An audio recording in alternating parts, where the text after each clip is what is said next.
आपण मानकु स्वागत करुछि learn in pipeline channel को। ए चैनल रे आमे महापुरुषंक जीवनी विषय जानिबा मात्र 5 धाड़ी रे। जदि अधिका जानिबा को इच्छा हबो मते कमेंट रे जणेबे। तांको विषय रे आमे लंबा एसे नेकी आसीबा। आउ जदि वीडियो भलो लागिबो सिखी हबो ताहाले चैनल को सब्सक्राइब करिवे, वीडियो को लाइक करिवे, आउ वीडियो को अन्य मनक सहित शेयर करिवे। ताहाले जिबा आगो को जिबा आउ जानिबा आउ जने महापुरुषंक जीवनी विषय रे।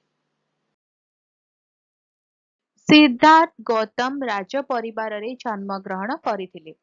इतिहास अनुଯାयी गौतम बुद्ध ख्रीष्टपूर्व 563 रु ख्रीष्टपूर्व 480 मध्य जीवन अतिबाहित करथिले। से ख्रीष्टपूर्व 6ष्ठ-5ମ शताब्दी रे भारत रे बौद्ध धर्म प्रतिष्ठा करथिले। से जने धार्मिक शिक्षक थिले और गौतम बुद्ध भावरे प्रसिद्ध। से तांको राज्य धन संपत्ति त्याग करथिले एवं बट वृक्ष तले ध्यानरत थिले और बुझिथिले किपरि मनुष्य तार सबु कष्टरू मुक्ति पाइब परे समाजर मार्गदर्शक साजिथिले। रहुची देखा आगामी वीडियो रे। नमस्कार।